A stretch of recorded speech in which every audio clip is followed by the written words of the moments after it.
Mr. Vice Chairman, I was speaking about the need for developing a strong UN delegation.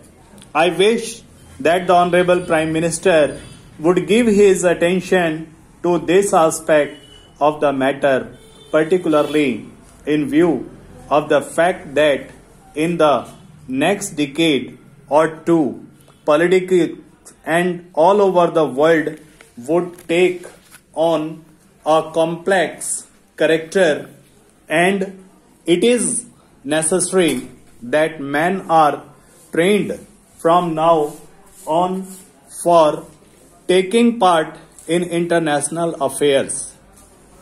In the UK and the United States, such delegations are built with men who have wide knowledge of international affairs, and there should be other qualification for a man to be included in such a delegation. In this connection, I should also like to mention that it is time for government to develop sound conventions regarding the conduct of the United Nations Foreign Affairs. In the United States, they have accepted the principle of bipartisan consultation on important affairs of policy. For example, when President Kennedy stood for election, President Eisenhower, even during the period of the conduct of the campaign of President Kennedy, kept him informed about major developments in foreign affairs. We have been our government and that development spending troops out of this country to the Congo, and at that time I had raised the point that before troops left our country for any assignments of the unusual character, like the Congo assignment, members of the opposition should be informed, consulted. There will be no question of any leakage of information whatever if leaders in the opposition are consulted on important aspects of foreign policy. The consultative committee of the External Affairs Ministry goes for some way to meet the need of exchanging. Ministry does go some way of exchanging information about foreign affairs, but the informal consultation of the kind that I mentioned, where the leader of the opposition and leaders of the other parties are called and told by the Prime Minister about unusual convention that the foreign policy of the country has the support not only of the Congress party but also of the entire country. I was speaking about the external publicity, and it is a subject on which I think I can speak with some confidence, as I have been an old-time newspaper man in this country. The material which is sent out to foreign countries is extremely scrappy and useless. There is included in these messages some statement of what this ministry was saying somewhere. We are trying to give publicity to ministerial activities, and it is inevitable that some such publicity should be given, because ministers are in charge of the government, but one abroad does not get a real idea of what is happening in the country.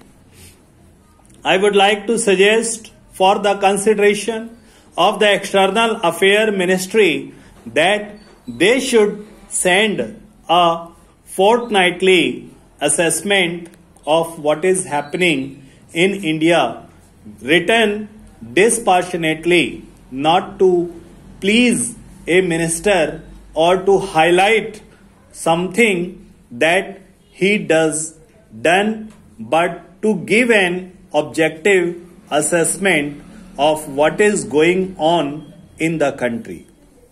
In the old days, when the British government was in existence, such fortnightly reports used to be spent on by various state governments, and I think a beginning can be made in that direction in the matter. The other point I would like to suggest is that publicity is a complicated and technical matter. The Foreign Service, as it is constituted today, does not have sufficient trailing in publicity. The Estimates Committee, which went into the demands of the external ministry, mentioned about the methods of training which have been adopted, but since our foreign service men are not trained in publicity work, and one sees, for example, that a lot of confusion has arisen in the United States over Ambassador Nehru's statement, I think the External Affairs Ministry might well set up a committee of members of parliament who are conversant with external publicity and some newspaper men to advertise the External Affairs Ministry from time to time. I do not think that the committee will ask for information which is confidential or secret, but they can assist the newspaper men. There are a handful of competent men who would be willing to serve on the committee in an advisory capacity.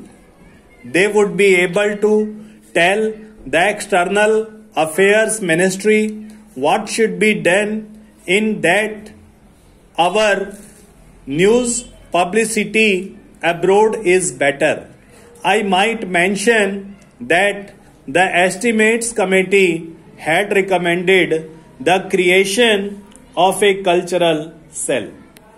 Sir, to my mind, we have also to be clear in our mind regarding the objectives of rural industrialization. Do we mean to have only diversification of rural economy, and are we going to have rural industrialization only in order to give some help to those who find themselves unemployment during the needs through diversification of rural economy, or have we a more fundamental objective in mind when we are trying to industrialize the rural areas? Without this, I am afraid rural industrialization will not be possible.